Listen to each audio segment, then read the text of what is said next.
भगवान मस्त जवानी में बुढ़ापा किसने देखा है। भजन कर मस्त जवानी में बुढ़ापा किसने देखा है। भजन कर मस्त जवानी में बुढ़ापा किसने देखा है। भजन कर मस्त जवानी में बुढ़ापा किसने देखा है। कर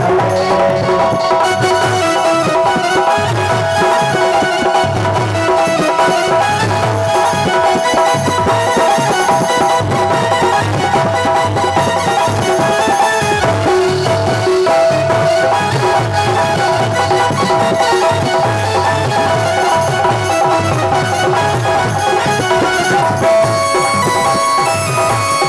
में बुढ़ापा किसने देखा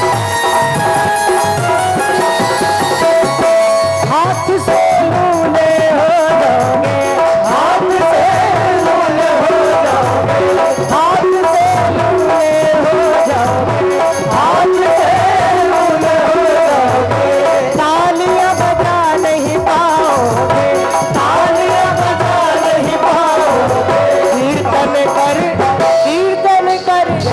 भजन कर मस्त जवानी में बुढ़ापा किसने देखा है।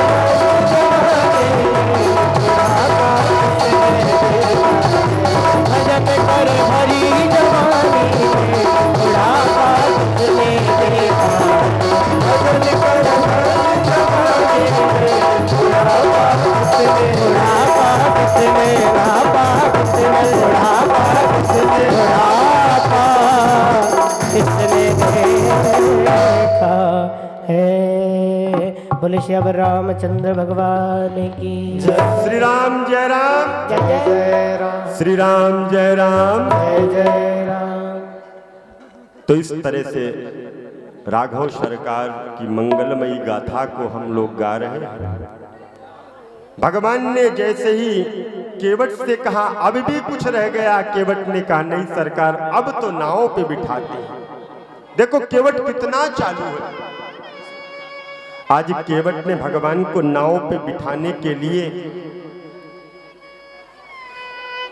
देखो राम कथा हमको जगह जगह सीख, कितनी सुंदर सीख सिखाती है कि पहले किसको बैठना चाहिए, बाद में किसको बैठना चाहिए।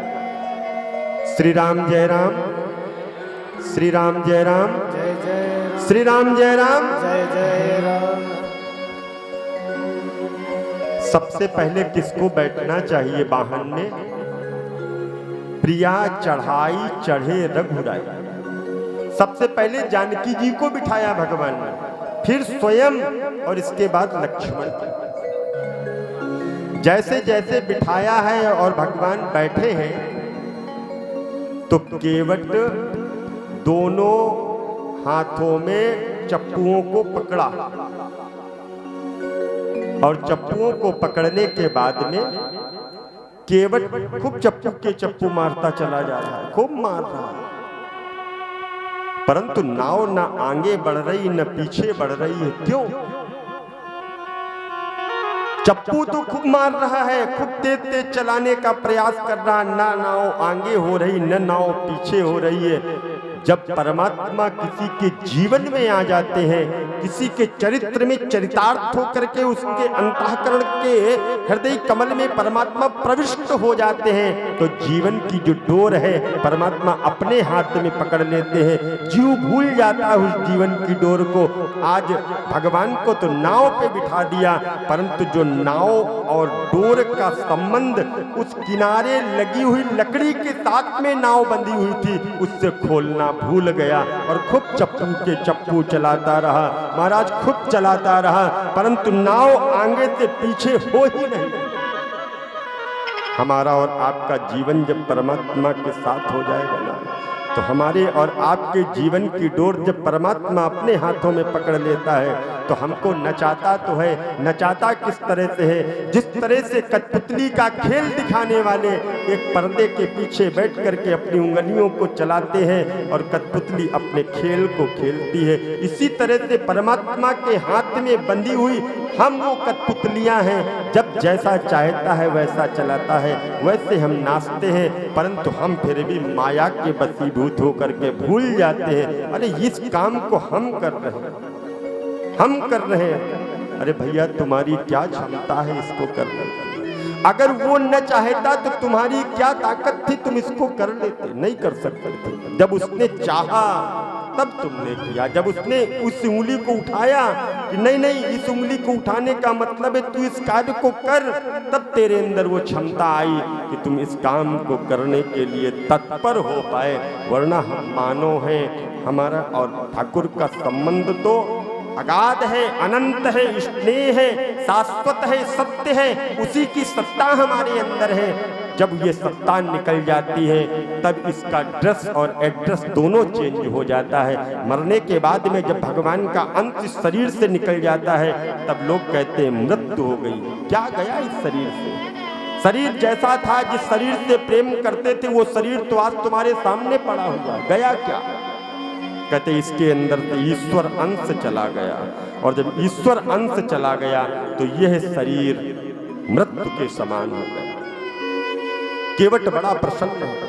नाव पर भगवान खड़े हुए कहता है कि ठाकुर नाव चल रही है, डिसबैलेंस न हो जाए, कहीं इधर उधर न हो जाओ। एक काम करो, अगर डर लग रहा हो तो मेरे सर के ऊपर अपने हाथ को रख करके मेरे सर को ऐसे करके पकड़ लो, जिससे गिरने का डर तुम्हारा खत्म हो जाएगा। लक्ष्मण जी कहते देखो कितना चालू है। कहता है मेरे सर को पकड़ लो, मैं जैसे कमजोर हूं, परंतु भगवान कहते नहीं इसके सर को पकड़ो। भगवान ने सर के ऊपर हाथ रखा है केवट के, और भगवान उतर करके जैसे ही चलने के लिए होते हैं कि भैया केवट अब मैं उतरूं, थोड़ी दूर ले जाता है उस पार, फिर ले आता है इधर बीच में। केवट बार बार जब ऐसे करता है तो भगवान कहते केवट क्यों ऐसा कर रहा है, क्या कारण है? केवट कहता है सरकार एक बात बताओ, आपको 14 साल का समय पार करना है ना,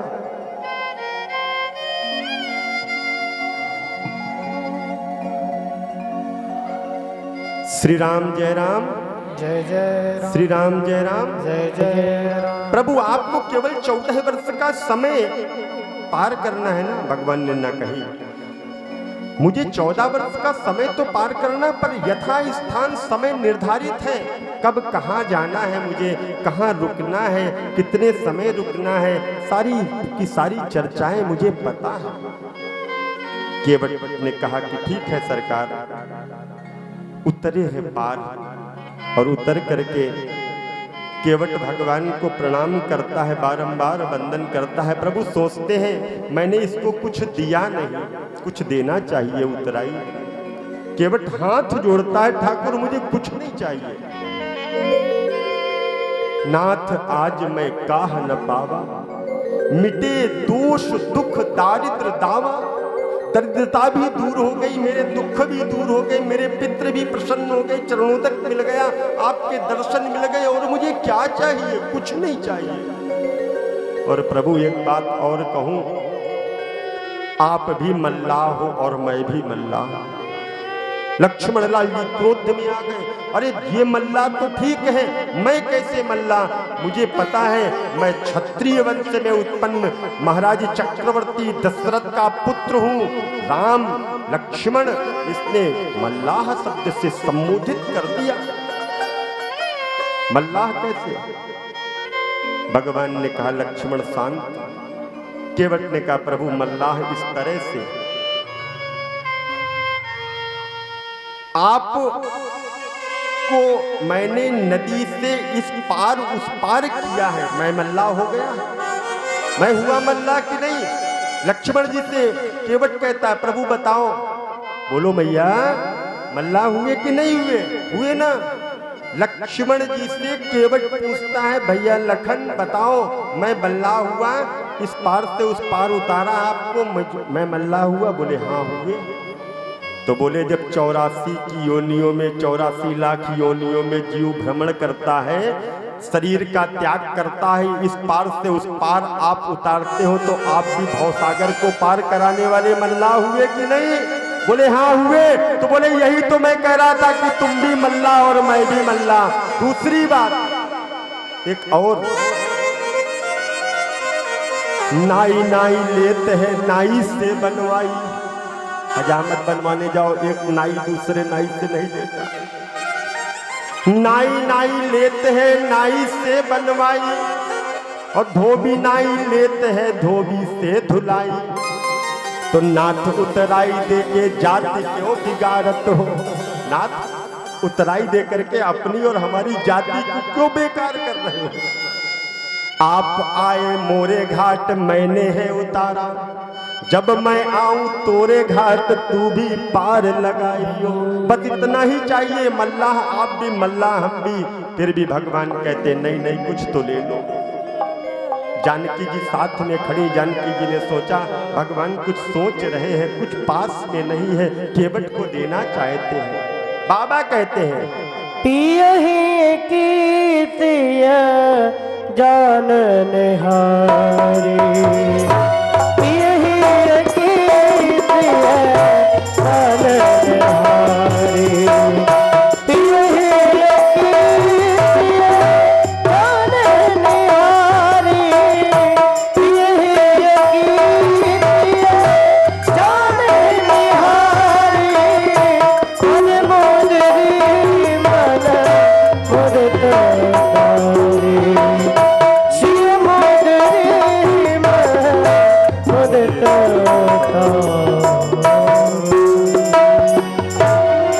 भगवती ने जैसे ही देखा कि ठाकुर की मन की इच्छा को जान गई। पत्नी वही है जो पति के स्वरूप को देख करके उनकी भावनाओं को समझ जाए कि पति देव क्या चाहते हैं। चार लोग खड़े हुए हैं, पति देव कुछ कहना चाहते हैं, और पत्नी है जो पति की आंख को देख करके, पति है जो पत्नी की आंख को देख करके, एक दूसरे की आंख को देख करके भावनाओं को समझ जाए। वही तो सच्चा पति और पत्नी होता है प्यारे। एक लाला जी थे, वो लाला जी की पत्नी एक बार पूरी हो गई तो बेचारे घर से उनको बाहर निकाला जा रहा था। 100 यात्रा का जो विमान होता उस पे लिटा करके कंधों पे चलते हैं, उस यात्रा से ऊपर से नीचे उतार रहे थे। तो उसी समय दरवाजे के पास एक कील लगी हुई थी।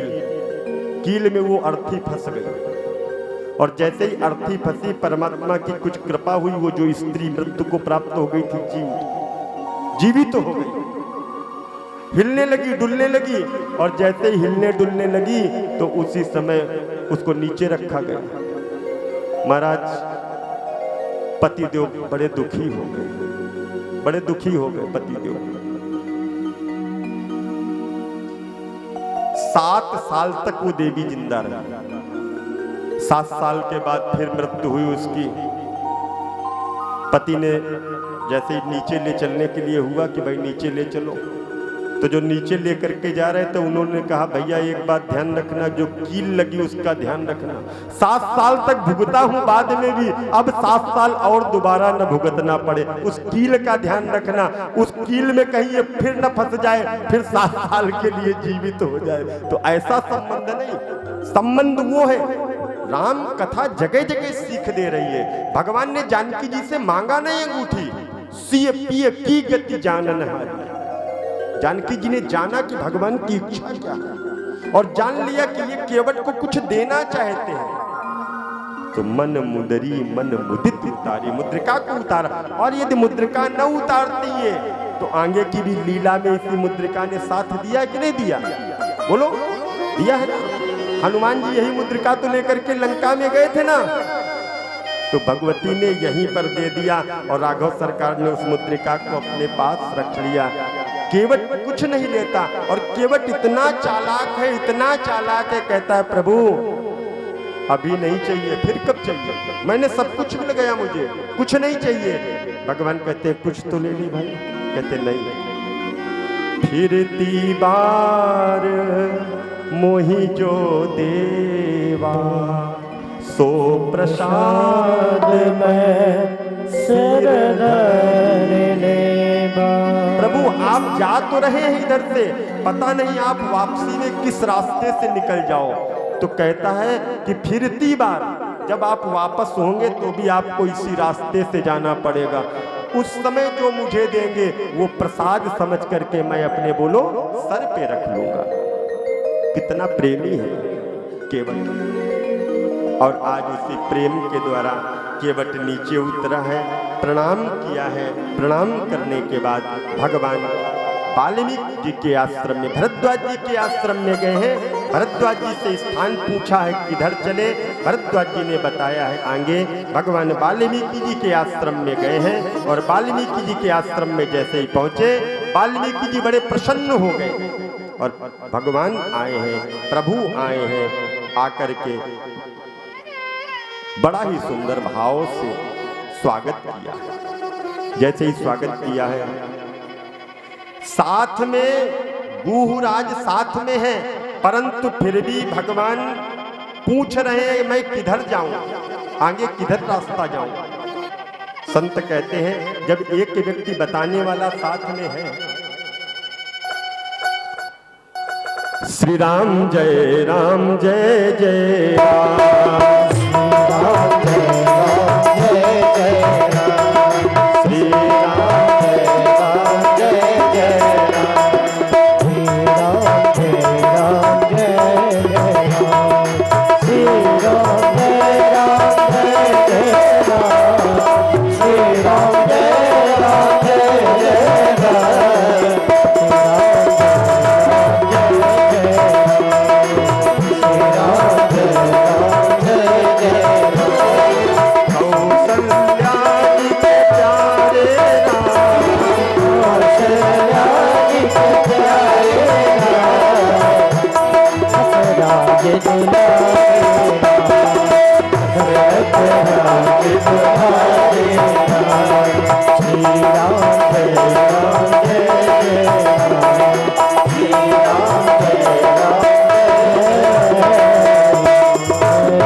श्री राम जय राम जय जय राम। भगवान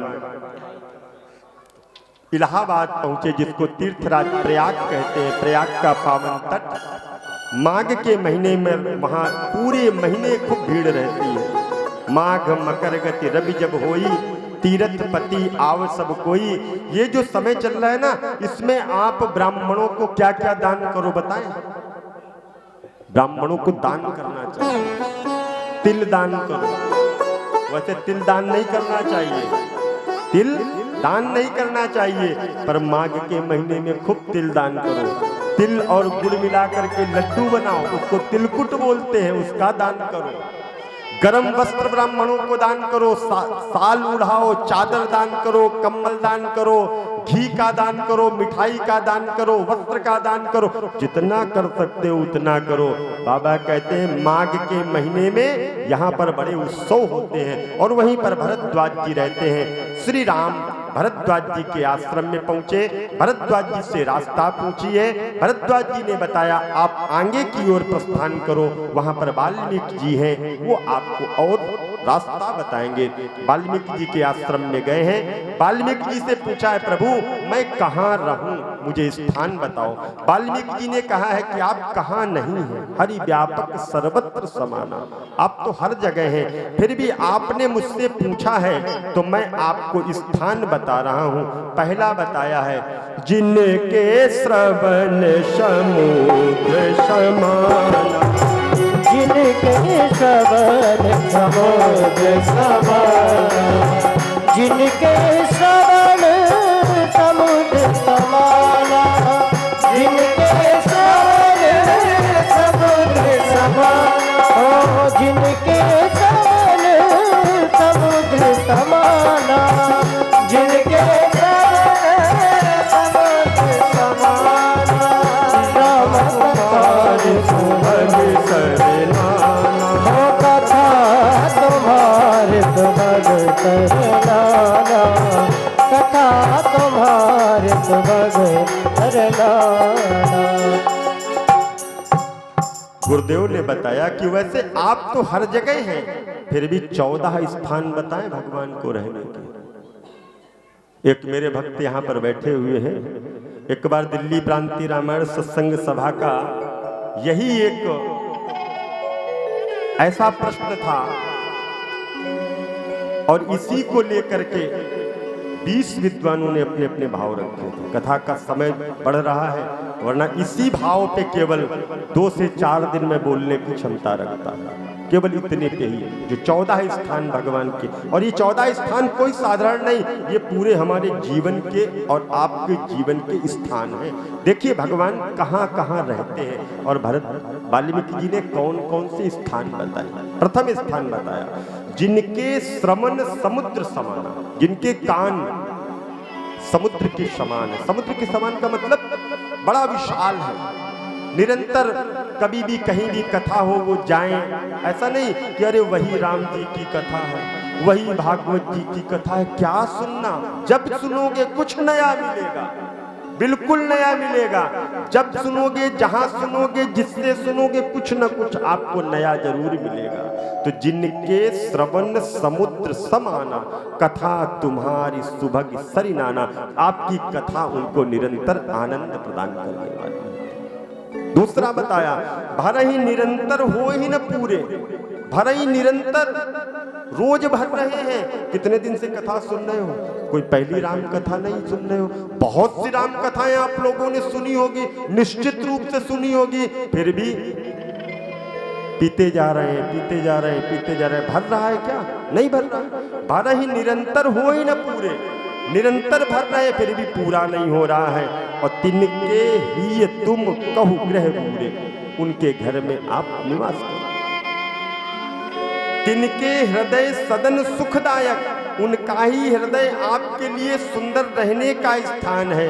बंधु बसहु बंधु सिय सह रघुनायक, अकेले नहीं जाना उनके यहाँ पर, उनके यहाँ अकेले नहीं रहना। फिर किसके साथ? बोले भैया के साथ में, सिया जी के साथ में, और स्वयं तीनों लोग एक साथ में रहना।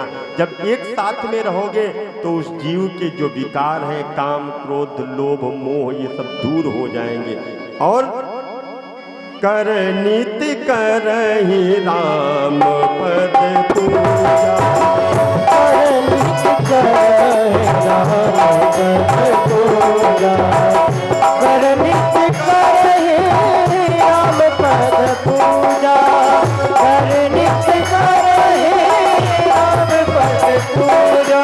राम भरोसे हृदय जय दूजा, राम भरोसे हृदय जय दूजा, राम भरोसे हृदय दूजा। प्रभु कर नित्य करहि राम पद पूजा। जिनके हाथ, जैसे अभी हम भजन बोल रहे थे ना, भजन कर मस्त जवानी में बुढ़ापा किसने देखा है। देखिए वही बात यहाँ पर बाबा जी ने भी एक इसी तरह से कही कि कर नित्य करहि राम पद पूजा। इन हाथों से भगवान की पूजा। पूजा का मतलब यही नहीं कि आप भगवान को माला चढ़ाओ, भगवान को फूल चढ़ाओ, भगवान को भोजन कराओ, नहीं। भगवान की पूजा का एक भाव ये भी है कि हमारे द्वारा किसी जीव का कल्याण हो जाए, हमारे द्वारा कोई भूखा हो तो उसको भोजन करा दो। हमारे इन हाथों के द्वारा कोई ऐसा व्यक्ति है जिसके पास कपड़े नहीं है और इस विकराल ठंड में वो ठंड से पीड़ित हो रहा है, इन हाथों से जा करके उसको कंबल उड़ा दो महाराज, उसको ठंड से बचावत हो जाए। तो इन हाथों से भगवान की पूजा करो। जो व्यक्ति निरंतर आपके जप को, भजन को करते हैं, लोग कहते हैं देखो सुबह से शाम तक महाराज माला लिए बैठे रहते, क्या फायदा? नहीं, मंत्र जाप नित्य जप ही तुम्हारा, हर समय मंत्र, हर समय मंत्र, कोई दिखावटीपन नहीं। लोग तुमको गलत कहेंगे, कहने दो, लोग कहेंगे कहने दो। तुमको तो मस्ती में जीना है राम की ना, जी के रहो। लोग यही कहते हैं ना कि देखो बड़ा पंडित हो गया है, बड़ा विद्वान हो गया, बड़ा तपस्वी हो गया, हर समय माला। भगवान कहते नहीं, ऐसे लोगों के यहाँ पर जो निरंतर आपके नाम को गाया करते हैं, और अकेले नहीं, पूरे परिवार के साथ आपके पूजन को किया करते हैं। पूरे परिवार के साथ पूजन करने का मतलब ये है सात्विक भाव, अच्छी विचारधारा, अच्छी बुद्धि। घर में गए, लड़ाई झगड़े हो रहे हैं, दूर हट जाओ। कोई कुछ गलत कह रहा है, थोड़ा सा वहां से हट जाओ, शांत हो जाओ, कान बंद कर दो। थोड़ी देर कहेगा, भूल जाओ, वापस आओ।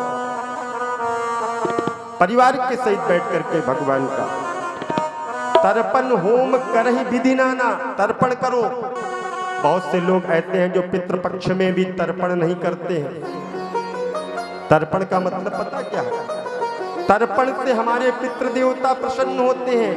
तर्पण से, तर्पण होम करहि विधि नाना, हवन करने से देवता प्रसन्न होते हैं, तर्पण करने से पितृ प्रसन्न होते हैं। विप्र जीवाहि देहि बहुदाना, ब्राह्मणों को भोजन कराओ। मैं कथा के मध्य में जहां पर रुका हुआ हूं,